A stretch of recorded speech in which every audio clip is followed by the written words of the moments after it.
Bonjour, euh, j'espère que vous allez bien. Je vous refais une petite vidéo. Il y en a une qui va sortir entre temps. Je profite du fait que je dois me reposer un petit peu là cet après-midi parce que j'ai ce qu'on appelle des migraines ophtalmiques. Je sais pas si j'en avais. Ah oui, j'en ai parlé. Alors, j'en ai peut-être parlé dans la vidéo qui n'est pas encore sortie, je sais plus. Ouais, je crois que j'en ai parlé dans la dernière vidéo qui n'est pas encore sortie. Bon, du coup, je vous le redis là parce que je sais pas laquelle des deux sortir en même temps. C'est juste quand, en gros, vous avez des maux de tête qui se situent pile au niveau des yeux. Le mot migraine ne veut pas dire que c'est super fort. Dans mon cas, elles sont souvent relativement légères. Le problème, c'est qu'elles durent assez longtemps, elles sont persistantes et surtout, elles m'empêchent totalement de travailler sur mon ordinateur. Là d'ailleurs, je devrais pas faire ce que je fais, je filme une vidéo, du coup, je suis face à mon écran, bon, j'évite de le regarder directement, mais ça m'envoie quand même de la lumière, de la lumière bleue dans les yeux, donc c'est pas idéal, mais je me suis dit, je vais profiter du fait que je dois me reposer pour faire une petite vidéo, et aussi du fait que là j'ai dû sortir, donc je suis maquillée, apprêtée, ce qu'on veut, je sais, on s'en fout, mais voilà. J'ai gardé mon manteau parce qu'il fait un petit peu froid. Voilà, donc je me suis dit que j'allais vous faire une vidéo.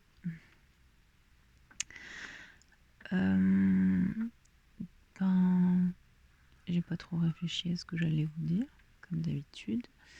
Donc je suis contente que les deux dernières vidéos, deux dernières, ouais c'est ça, vous aient plu. Ouais, j'essaie de vous regarder dans les yeux, mais ça va pas être une vidéo très longue parce que ça va pas aider à ce que mon mal d'œil passe. Qu'est-ce que je pourrais vous dire?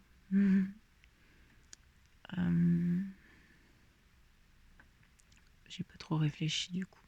J'ai uniquement regardé à essayer de trouver un emplacement qui soit bien et une lumière qui soit correcte, et du coup j'ai pas réfléchi à quoi vous dire. Je suis désolée.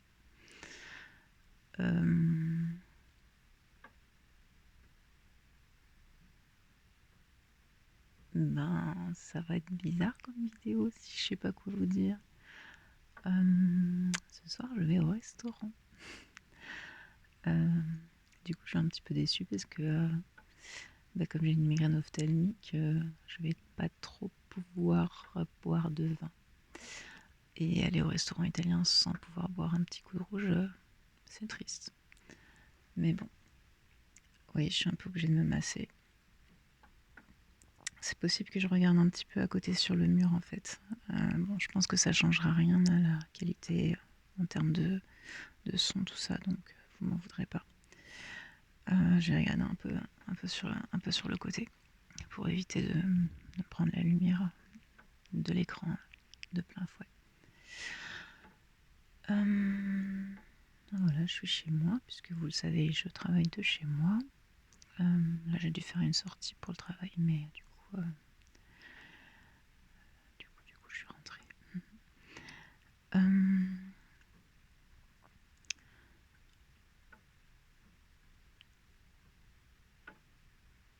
Il y a des choses que j'avais prévu de vous parler, mais je sais pas trop si c'est le moment, comment en parler. Un peu sur mes difficultés à faire des choses, le fait que j'ai tendance à procrastiner. Je sais pas trop si c'est la bonne vidéo pour parler de ça, parce que c'est un peu particulier. Bon, si, allez, je vais vous en parler très rapidement. Parce que je me dis, si je vous cale, bref, vous allez comprendre. En fait, j'ai un peu de difficulté à me concentrer, de manière générale, depuis longtemps. Et j'ai un peu de difficulté à me motiver, de manière générale et depuis longtemps. Du coup, très récemment, en fait, je me suis posé la question de savoir si il n'était pas possible que j'ai, vous avez peut-être entendu parler de ça, un TDAH. Donc, qu'est-ce que le TDAH? Ça veut dire le trouble de déficit de l'attention avec ou sans hyperactivité. Ce qui veut dire que vous pouvez avoir ou pas l'hyperactivité.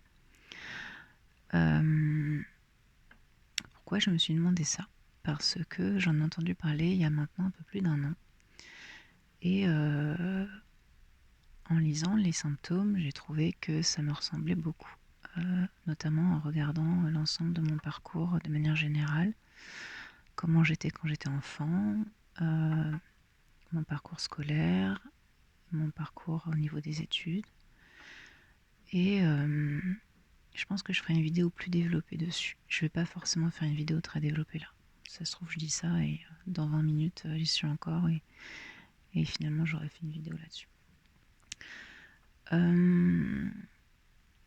Et donc, je me suis demandé si ça pouvait me concerner. Et pour vous dire la vérité, en fait, quand j'ai vu ça, je me suis dit, mais c'est moi.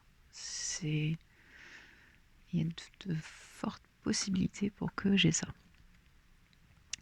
Alors, on va dire, c'est de plus en plus à la mode, etc. C'est pas que c'est plus à la mode, c'est qu'on en parle plus et que du coup, il y a plus de gens, même adultes, qui sont diagnostiqués. Parce qu'il faut savoir que c'est un trouble, en fait, qui est principalement, pendant des années, était principalement diagnostiqué chez les enfants, uniquement, pas chez les adultes. Et il faut savoir que, alors, il y a des pays où il y a des surdiagnostics, comme aux États-Unis, et à l'inverse, il y a des pays où on est moins diagnostiqué.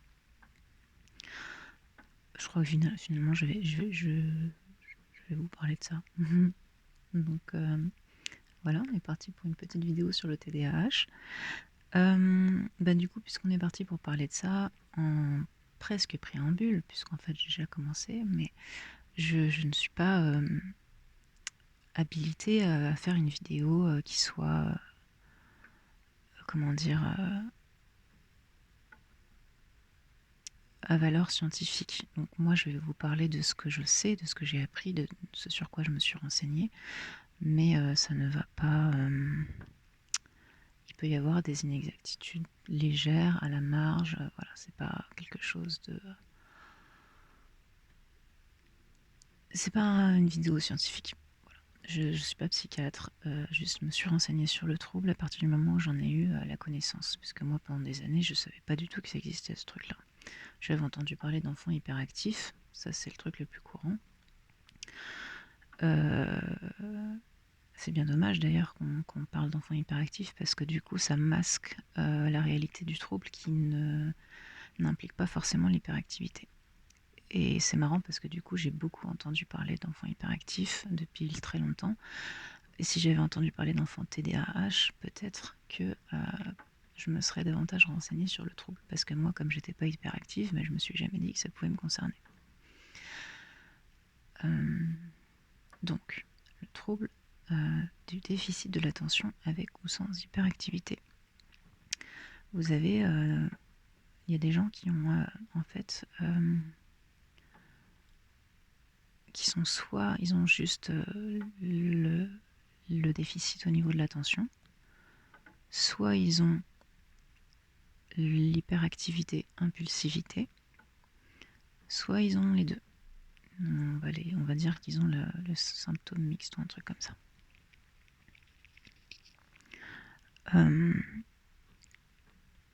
Moi, je serais plutôt concernée par, si je l'ai, je n'ai pas encore eu de diagnostic ferme et précis, par le trouble attentionnel.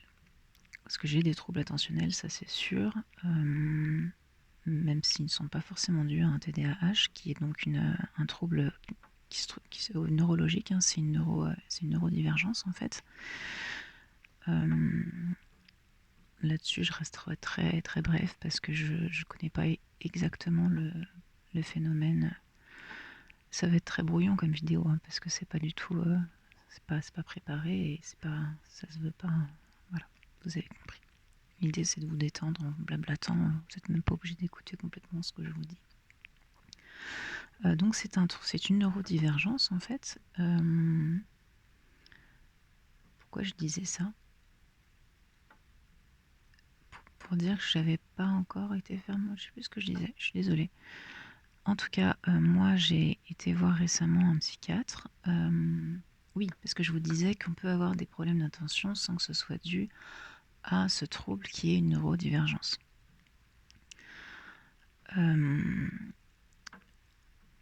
Donc moi, voilà, je suis allée récemment voir un psychiatre pour essayer de voir, d'évaluer si c'était possible que j'ai ça.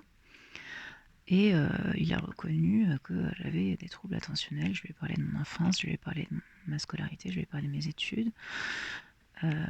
Mais voilà, ça ne veut pas forcément dire que vous êtes TDAH, quoi.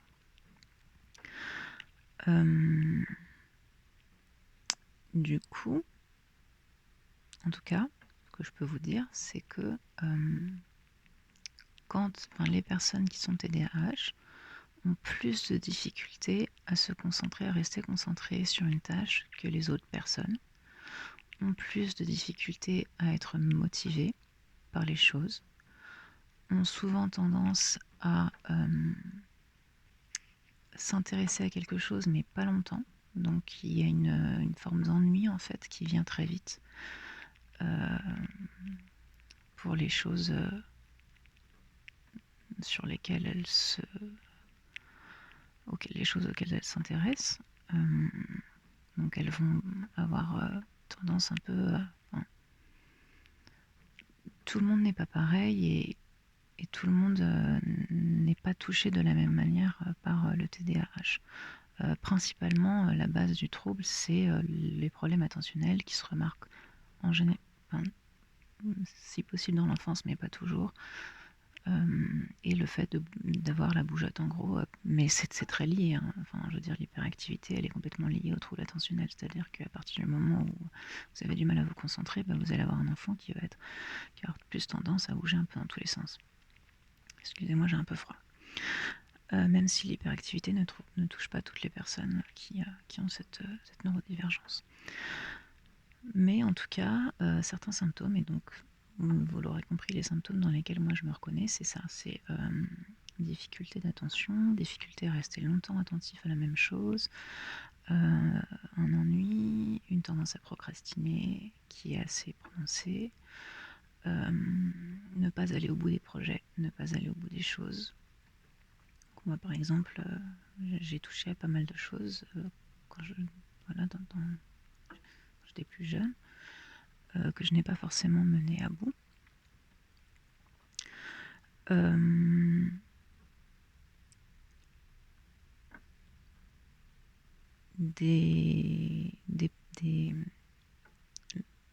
Il y a aussi le fait de perdre tout le temps des objets, par exemple, des objets que vous utilisez quotidiennement. Par exemple, vous égarez tout le temps vos clés, vous égarez tout le temps vos papiers, les choses que vous utilisez tous les jours. Voilà. C'est un indice, hein, c'est pas parce que vous avez ça que... Voilà. Si jamais... je pense en fait que en barre d'infos de cette vidéo, je vous mettrai un lien vers des vidéos plus scientifiques sur le TDAH. Comme ça, si jamais il y a des personnes qui ont l'impression de se reconnaître un peu dans ce que je dis, parce que c'est normal, hein, il faut savoir que quand on parle d'un trouble, quel qu'il soit, un trouble neurologique ou même un trouble psychiatrique, il peut arriver que les gens se disent « Ah bah oui, moi aussi je suis un peu comme ça ». Enfin, c'est même quasi systématique. Quand vous entendez des informations sur un trouble, souvent vous allez vous dire « Bah oui, moi je suis un peu comme ça ». C'est pas parce que vous êtes un peu comme ça que vous êtes atteint du trouble. Il y a des critères assez stricts et surtout il faut, pour que ce soit un trouble, que ce soit envahissant et handicapant, entre guillemets. Par exemple, pour le TDAH, il faut, si je dis pas de bêtises, que ça vous porte préjudice dans au moins 2 aspects de votre vie. Ça peut être l'aspect professionnel, ça peut être scolaire, pour les enfants ou les étudiants, et ça peut être la vie sociale. Donc il faut que ça ait une portée significative dans au moins 2 des aspects de cette vie.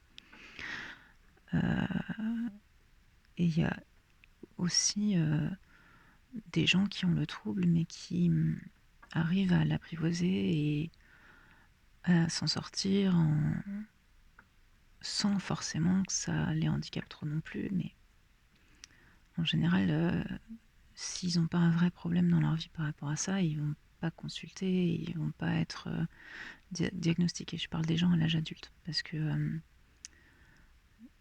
il y a aussi des gens qui ont été diagnostiqués dans l'enfance et qui le trouble soit disparaît, soit se fait beaucoup moins sentir à l'âge adulte.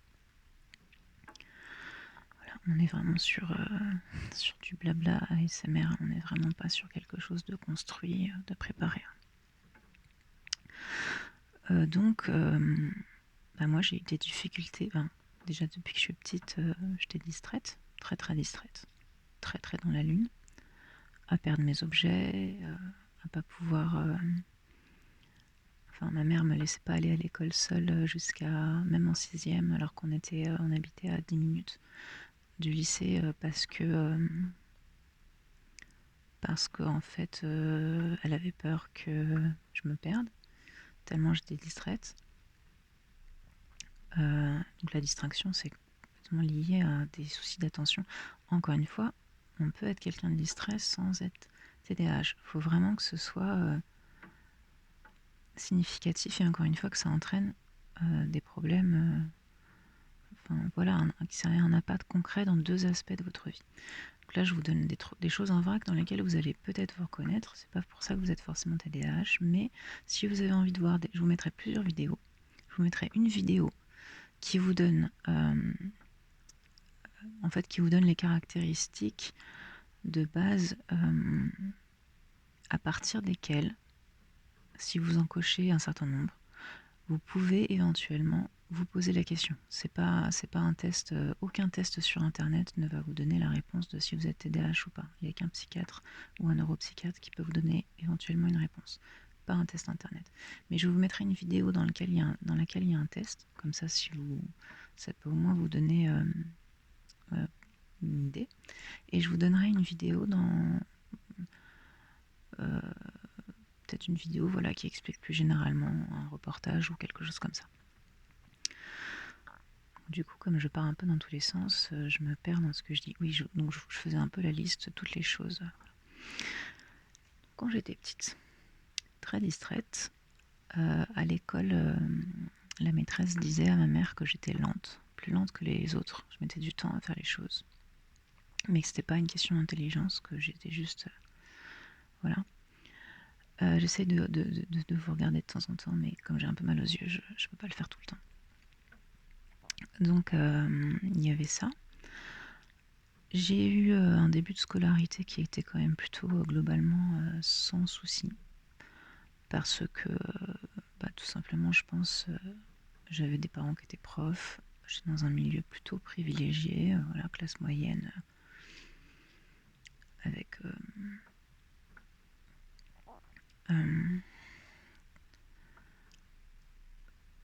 un accompagnement pour des parents présents qui veillent à la scolarité, un capital culturel plutôt favorisé, vous voyez quoi. Donc ça se voit pas forcément toujours, tout de suite. Après, donc ma scolarité, à part cette lenteur, tout ce qui était le collège, ça s'est bien passé, à peu près. À partir du lycée, je crois, ou peut-être fin du collège, lycée, j'ai commencé à avoir des gros problèmes de concentration. Ce qui est assez logique. Justement, j'ai vu un reportage il n'y a pas très longtemps, peut-être que c'est l'une des vidéos que je vous linkerai. Plus le niveau monte, plus ça peut se voir, c'est-à-dire plus vous allez avoir, si vous avez des difficultés attentionnelles, elles vont être plus prononcées, plus marquées, à partir du moment où le niveau va devenir plus compliqué. ce qui est normal en fait. C'est-à-dire que ça va demander plus d'efforts et cet effort, si vous avez de base pas une concentration de ouf, bah, ça va être plus dur en fait de maintenir cet effort. Ce que j'ai pas encore précisé, c'est que le TDAH, en fait, les études montrent que cette neurodivergence, en fait, elle est liée à... alors là, ça va être super vague, parce que j'ai pas très bien compris comment ça se passait. Mais en gros, la dopamine, qui est l'hormone du plaisir et de la motivation, donc il y a une histoire de neurotransmetteurs, j'y connais vraiment pas grand-chose. Mais en gros, ça se passe pas bien, pas normalement au niveau du cerveau. C'est-à-dire qu'en gros, il y a des bugs qui font que la dopamine n'est pas délivrée de façon normale, comme pour une personne lambda. Du coup, si vous n'avez pas si vous avez un déficit en dopamine ou que cette dopamine n'est pas bien délivrée, vous allez avoir moins de facilité à être motivé. Ça ne veut pas dire forcément que vous allez être moins heureux que les autres gens, même si on va voir que le TDAH entraîne d'autres troubles généralement. Mais la dopamine, c'est pas l'hormone du bonheur. L'hormone du bonheur, c'est la sérotonine. La dopamine, c'est vraiment l'hormone du plaisir et de la motivation. Donc vous pouvez être heureux de base. Hein. Enfin, les enfants qui sont TDAH sont pas forcément malheureux, vous voyez. Après, par la suite, quand vous vivez avec un trouble, qu'il soit, enfin, surtout s'il n'est pas diagnostiqué, ça peut entraîner d'autres troubles, comme la dépression par exemple. Et donc, toucher davantage ce coup-ci à la sérotonine, puisque c'est la sérotonine qui est en cause, entre guillemets, dans la dépression. Là, pour le coup, le déficit va concerner la sérotonine. Mais pour le TDAH, c'est la dopamine. Et donc, si vous n'avez pas cette motivation, ben, vous allez être plus réfractaire à l'effort. Là encore, tout le monde peut se reconnaître là-dedans et se dire bah, moi aussi, j'ai du mal à me mettre au travail. Bien sûr, on est tous un peu comme ça. L'effort, je veux dire, la définition de l'effort, c'est bien que c'est quelque chose qui n'est pas naturel. Il faut fournir un effort. Il faut... c'est pas... ça va pas de soi, quoi. Vous voyez ce que je veux dire? Donc là encore, c'est pas parce que vous vous reconnaissez forcément là-dedans que vous avez un TDAH. Mais cette difficulté à se motiver, elle est accrue et significative en fait chez les gens qui ont un TDAH. Donc moi par exemple, à l'école, j'ai vraiment eu des gros problèmes de concentration. C'est-à-dire que mes pensées partaient, voilà, je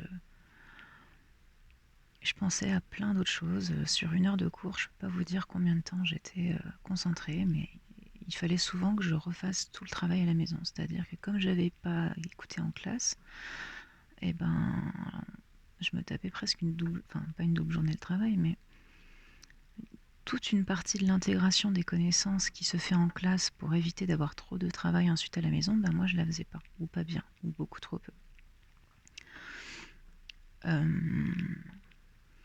Donc ça, je m'en suis aperçue vraiment au lycée. Mais je pensais pas du tout que, enfin, je savais pas ce que c'était que le TDAH, donc j'aurais jamais pensé que j'avais un problème, quoi.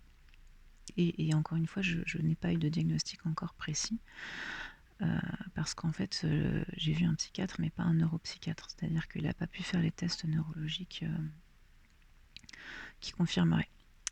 Ce rendez-vous-là, il est pris, mais il est pris pour avril 2022, donc c'est dans longtemps. C'est un petit peu dur de devoir attendre aussi longtemps, mais bon. Je vous redirai peut-être plus tard de quoi il s'agit, enfin de quel rendez-vous il s'agit. Enfin bref, c'est un rendez-vous qui devrait me permettre d'en avoir le cœur net, entre guillemets. Je sais pas pourquoi je dis entre guillemets, mais... Donc, difficulté de concentration, et ensuite les études. Et ça, je vous en avais parlé dans ma foire aux questions pour ceux qui ont vu la FAQ, pardon. Ah, c'est marrant, je dis la fac alors que je suis justement en train de parler d'études. Mes études, j'ai tout simplement pas réussi à les mener à bout, alors que j'ai eu la chance de de choisir ma filière en fait, puisque quand j'étais en terminale, j'ai adoré la philosophie. J'ai vraiment adoré la philosophie. Et c'est la matière où j'avais les meilleures notes. Alors que j'étais en terminale S. Je suis pas très logique comme personne. Du coup, comme j'adorais la philosophie, ça m'a semblé évident d'aller en filière de philo.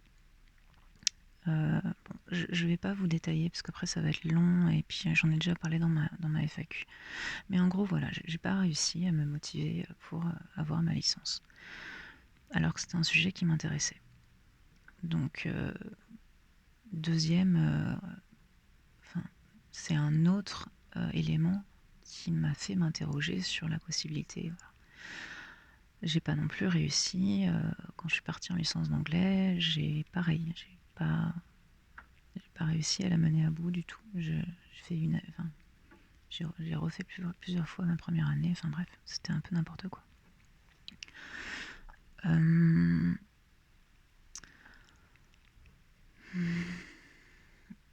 Et c'est un peu pareil pour plein de choses auxquelles j'ai touché. Et je crois que j'en parle aussi dans la FAQ. Mais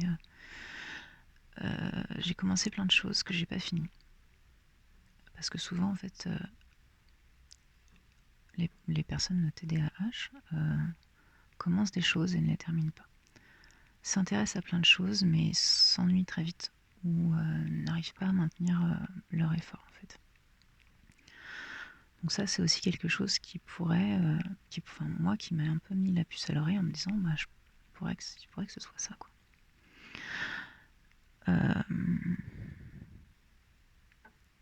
Pour des choses qui m'intéressent, hein, c'est-à-dire que il y a des gens, par exemple, ils arrivent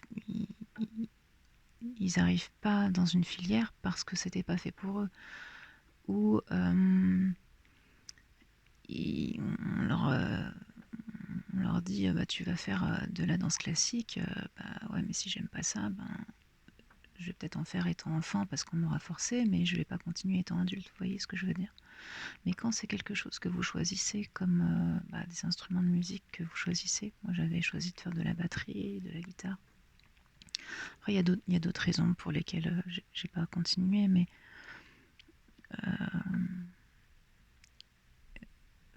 des raisons plus ou moins extérieures, mais quand même, voilà, je me rends compte, j'ai fait plein de choses, de la batterie, de la danse, de la guitare, jamais vraiment mené à bout.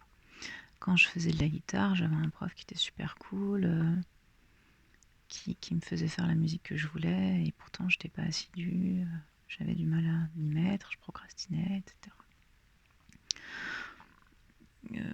J'ai longtemps pensé que j'étais juste une grosse flemmarde, hein, je vous le dis tout de suite.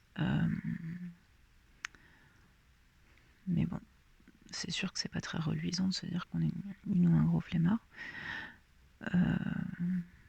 Donc il y a ça, il y a aussi le fait que du coup ça se transforme totalement en story time. Il y a aussi le fait, ça va être super long, je vais avoir du mal à la charger celle-là. Il y a le fait que quand je suis dans des conversations avec les gens, et ça fait aussi partie des symptômes du TDAH, j'ai mon attention qui décroche très très facilement. J'ai du mal, sauf si le sujet me passionne, je vais avoir du mal à écouter longuement ce que la personne me dit. C'est-à-dire que je vais avoir l'esprit qui va un peu s'en aller. Alors, ça aussi, ça peut ne pas se voir vraiment.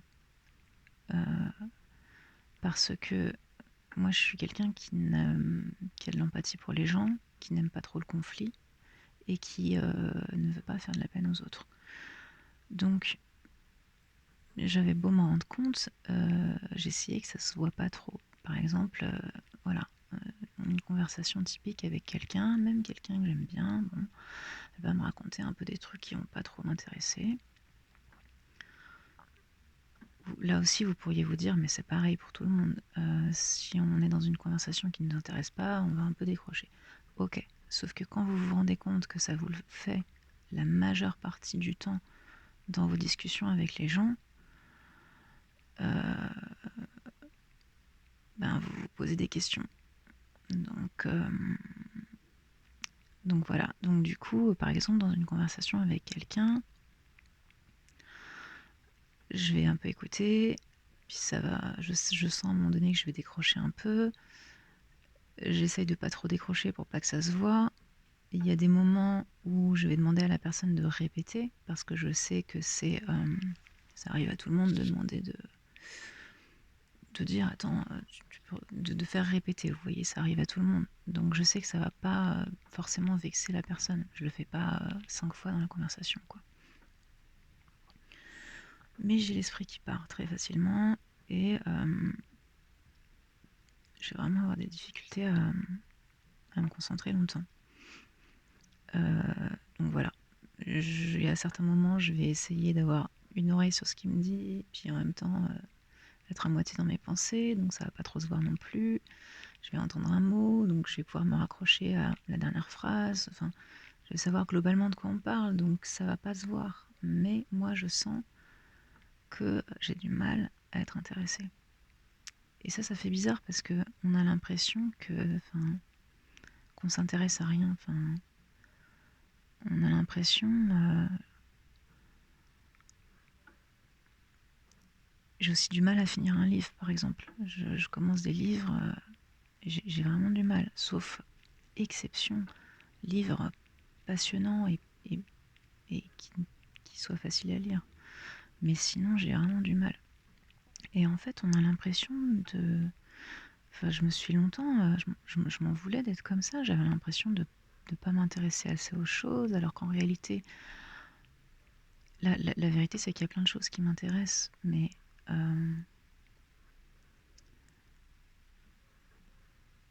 comment vous expliquer?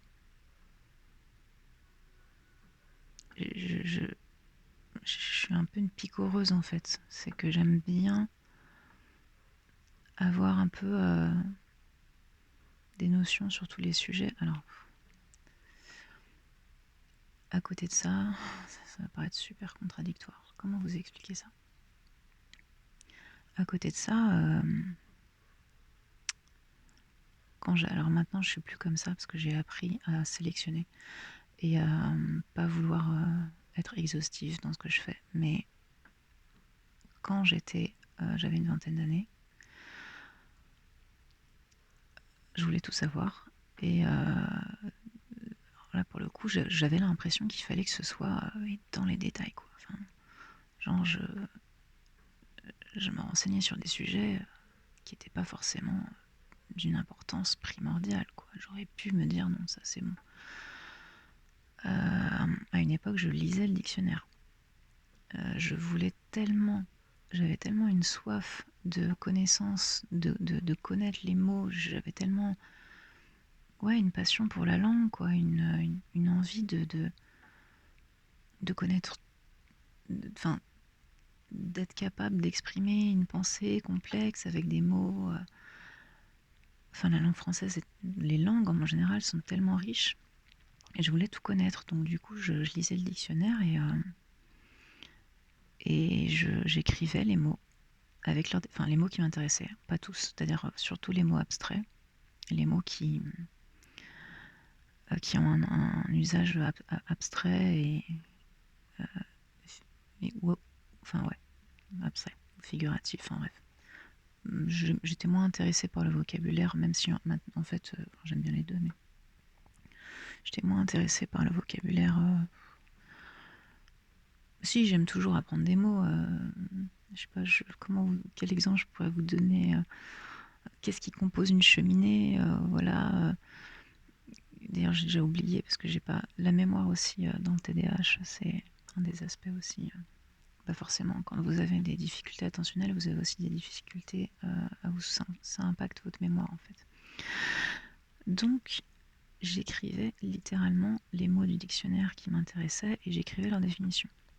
Évidemment, comme c'était un espèce de travail d'Hercule, parce que, ben, je sais pas si vous avez déjà essayé de faire ça, mais j'avais des pages et des pages. Je crois que j'ai dû m'arrêter à la lettre C, peut-être, même pas. Et puis, c'est pas parce que je les écrivais que je m'en souvenais, donc il fallait que je relise. Donc du coup, en fait, j'avais une attente qui me décourageait, du coup, parce que je visais trop haut, en fait. Et du coup, quand je me rendais compte que j'arrivais pas à atteindre la barre haute que je m'étais fixée, du coup, je me décourageais. Ça, je pourrais pas vous dire si c'est spécifique au TDAH, je crois pas.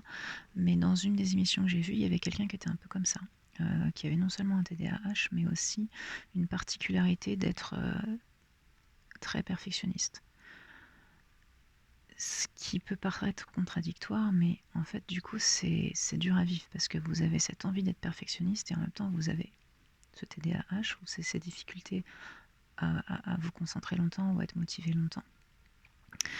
Et du coup, ces deux parties de vous-même, elles rentrent en conflit et vous vous sentez mal parce que vous vous dites mais j'aimerais tellement tout savoir, j'aimerais tellement tout apprendre, mais c'est trop dur, c'est une montagne et tout. Et moi, j'étais un peu comme ça à 20 ans, je partais dans tous les sens. Donc c'était un peu compliqué. Voilà, j'ai encore oublié comment j'en suis venue à vous dire ça.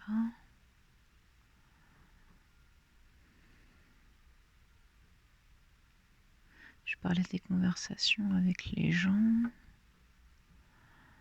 Je fais un petit peu de tapping pendant que je sais plus où j'en suis. Comme ça, vous. Attendez, qu'est-ce que je pourrais prendre comme tapping? Un petit peu de scratching. Toujours difficile avec une main, mais. Qu'est-ce que je.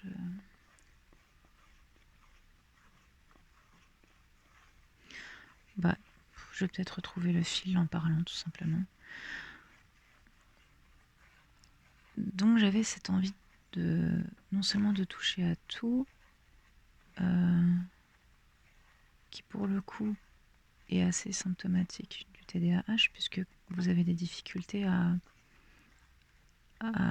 rester motivé longtemps par une tâche. Donc vous avez besoin de changer un peu tout le temps. Mais moi, j'avais aussi envie d'aller dans le détail. C'est là que c'est un peu plus particulier.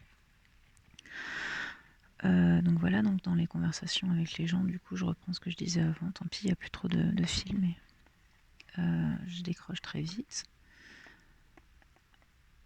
Du coup, j'avais l'impression... Ouais, voilà, si je sais pourquoi. C'est parce que je vous disais, du coup, il y a eu un moment où j'ai eu l'impression que je m'intéressais à rien, quoi. Enfin, je m'intéressais pas à ce que les gens me disaient. Après, je l'ai pas vraiment, comment dire, je me suis pas beaucoup arrêtée là-dessus. C'est ça aussi qui fait que le fait de ne pas connaître l'existence du trouble et le fait de ne pas trop, ouais, je sais plus, je suis pas trop. Je me suis pas non plus, voilà, le fait que mon cerveau décroche, mon esprit décroche dans les conversations, j'ai pas plus réfléchi que ça, quoi. Mais c'est vrai que de temps en temps, je me disais, mais quand même, t'es incapable de rester concentré quand tu parles avec quelqu'un, c'est quand même bizarre, quoi. De temps en temps, je me le disais. Mais voilà, ça me... par exemple, dans une soirée, quand je suis dans une soirée, j'aime pas du tout parler une demi-heure avec la même personne. Je déteste ça. Enfin, là encore, il y a des exceptions. Si c'est une personne que je trouve super intéressante, qui en plus me parle d'un sujet super intéressant, machin, je peux aussi être à fond. Mais, par exemple, dans les soirées où vous rencontrez des gens que vous connaissez pas, donc vous échangez sur ce que vous faites dans la vie, machin, la personne vous parle un peu, et que ça dure, j'ai du mal. Je préfère papillonner, c'est-à-dire soit aller d'un groupe à l'autre, soit être dans un groupe où il va y avoir plusieurs interactions, va y avoir des rebondissements, enfin, vous voyez, ça bouge, quoi. Enfin, il y a plusieurs personnes qui parlent, je trouve ça toujours plus intéressant. Et aussi, l'avantage, c'est que quand vous êtes dans un groupe, si vous décrochez, ça se voit moins en fait. Vous n'êtes pas obligé de maintenir votre attention, de regarder la personne dans les yeux en acquiesçant à tout ce qu'elle dit, etc. Non, vous pouvez décider d'écouter d'un côté, d'écouter de l'autre. Enfin, pour moi, c'est beaucoup plus reposant. Ça m'oblige pas à maintenir une attention et c'est c'est plus motivant parce que ça bouge, il y a plusieurs sujets, il y a parfois plusieurs îlots de conversation. Et puis plus il y a de personnes dans un groupe, plus les sujets vont avoir tendance à varier. Donc, alors après, c'est à double tranchant. On peut passer d'un sujet qui va m'intéresser à un sujet qui ne m'intéresse pas. Mais bon, voilà, pour vous expliquer un petit peu. Je commence à avoir très très très froid. Je pense que je vais pas. Alors, la vidéo va être super longue. C'est pas grave, je la compresserai avant de la poster.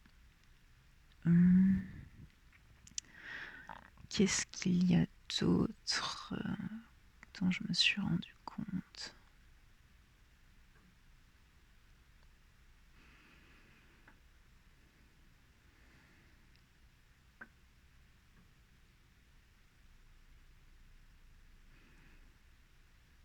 Donc ouais, c'était pour vous expliquer un petit peu les problèmes de motivation que je peux avoir, que tout le monde rencontre évidemment, mais chez moi c'est quand même assez répétitif dans beaucoup d'aspects de ma vie. J'arrive pas à faire ce que j'ai envie de faire, j'arrive pas à me mettre à la guitare, j'arrive pas à être assidue. Et en fait, tout ça, ça entraîne de la procrastination tout simplement parce que, et ça c'est mon analyse, hein, je sais qu'il y a de la procrastination chez les personnes TDAH. Encore une fois, je ne suis pas sûre d'être TDAH. Je vous le répète, je ne m'auto-diagnostique pas. Mais il y a pas mal de présomptions et le travail avec le psy, en tout cas pour l'instant, n'a pas invalidé cette thèse. Donc moi, ce que j'analyse, c'est que la procrastination, elle est logique à partir du moment où vous savez que même en... Voilà, mettons, je vais prendre ma guitare, un jour je suis un peu motivée. Au bout de 15 minutes, je vais en avoir marre en fait. Et c'est con parce que je sais que, j'ai dit un gros mot, je sais très bien que ça passerait avec le temps, c'est-à-dire que plus vous avez la récompense, c'est-à-dire la progression, vous savez jouer de morceaux, etc., moins vous avez... plus c'est facile d'être motivé, c'est évident, c'est comme ça dans tout. Mais moi, il y a ce cap de début que j'arrive pas à franchir, ou en tout cas, où moi j'en suis toujours à un niveau où ça demande vraiment de l'effort. Donc du coup, même quelque chose qui me passionne, parce que la musique ça me passionne, enfin j'ai fait de la danse, j'ai fait plein de choses. La danse, j'ai acquis un assez bon niveau d'ailleurs, c'est l'une des choses dans laquelle j'ai le plus persisté, j'en parle dans la fac, parce que c'est l'une des choses la plus faciles tout simplement pour moi, donc j'ai trouvé la plus facile, qui du coup m'a permis de persister quand même dedans. Mais par exemple, voilà, comme je sais que si je mets la guitare, je vais pas m'y mettre longtemps, et que du coup, ça va entraîner une frustration, parce que je vais me dire, mais je suis nulle, je suis pas capable de me concentrer longtemps, bah du coup, il y a une espèce d'évitement qui fait que vous procrastinez. Et je pense que c'est comme ça pour plein de trucs. Alors d'autant plus pour les tâches qui sont pas intéressantes, évidemment. Mais ça, j'ai envie de dire, tout le monde procrastine face aux tâches qui sont compliquées. Des fois, je vois certaines vidéos sur le TDAH que je trouve pas convaincantes parce que ça veut pas dire que les personnes ne sont pas TDAH, mais certains reportages au montage, vont avoir gardé des moments du témoignage de la personne qui sont pas forcément super convaincants. Par exemple, j'en ai vu il n'y a pas longtemps, le gars disait j'ai beaucoup de mal à faire les choses administratives. Bah, ouais, comme tout le monde en fait. Qui a envie de faire les choses administratives? Donc ça fait partie des choses en plus qui décrédibilisent un peu et qui donnent l'impression que tout le monde peut se reconnaître dedans. Alors qu'en réalité, c'est pas parce que vous avez du mal c'est pas parce que vous procrastinez face aux tâches administratives que vous êtes TDAH, encore une fois. C'est quand ça vous impacte fortement dans deux aspects de votre vie, professionnelle, scolaire ou sociale. C'est celle-là que j'ai retenue. Je crois que c'est ça. social slash personnel.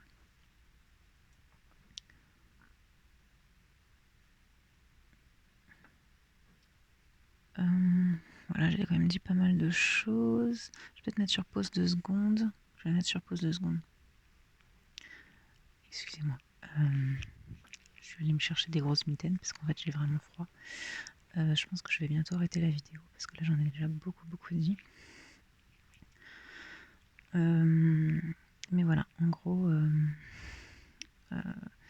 des troubles de l'attention, c'est sûr que j'en ai. J'en reparlerai sans doute dans une autre vidéo parce qu'il y a plein de choses, je vous ai pas forcément dit et tout, mais je vous ai pas des trucs plus drôles par exemple sur qu'on peut. Ouais, je pense dans une prochaine vidéo, je vous donnerai des anecdotes peut-être plus marrantes. Mais voilà, donc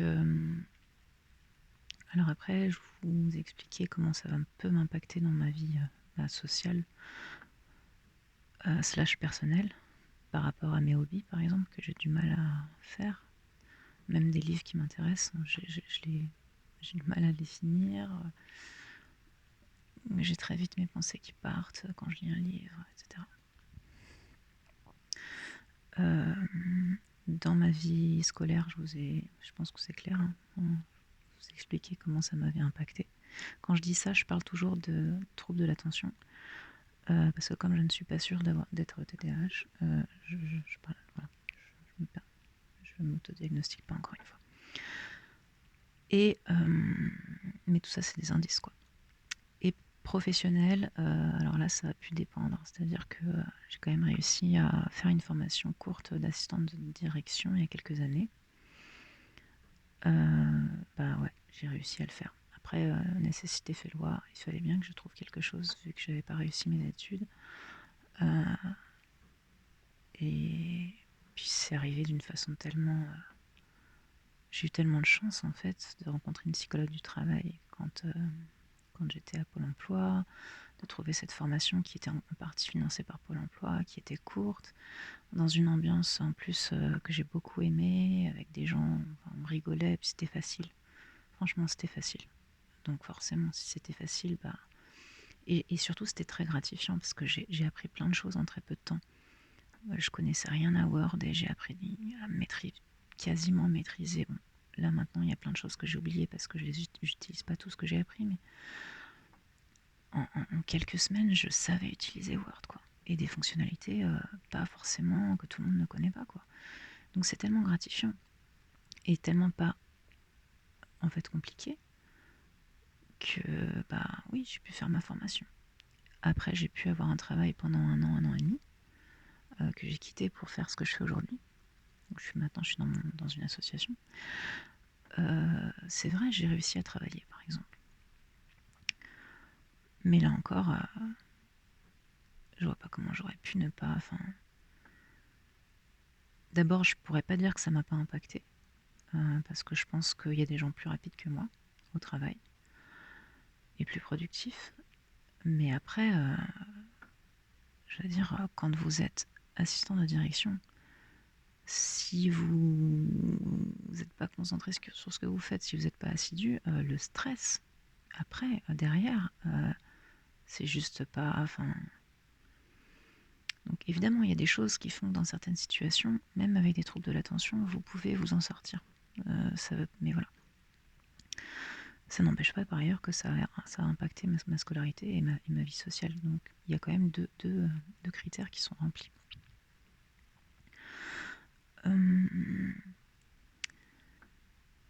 Et aujourd'hui, bah, ça impacte quand même ma vie professionnelle et pourtant je fais des choses je suis dans un domaine qui m'intéresse beaucoup plus que ce que je faisais avant. Mais voilà, il y a des moments, il y a des jours, j'ai du mal, quoi. Enfin, la motivation, même pour quelque chose, un domaine qui me plaît. Mais là encore, vous allez me dire, tout le monde a des difficultés à travailler, etc. Donc oui, certes. La question, c'est jusqu'à quel point ça vous impacte. je vais en rester là pour aujourd'hui, parce que là, on est déjà à 50 minutes de vidéo, c'est vraiment long. Si ça vous intéresse ou si personne n'a trouvé ça excessivement relou, je reviendrai peut-être un petit peu plus longuement par la suite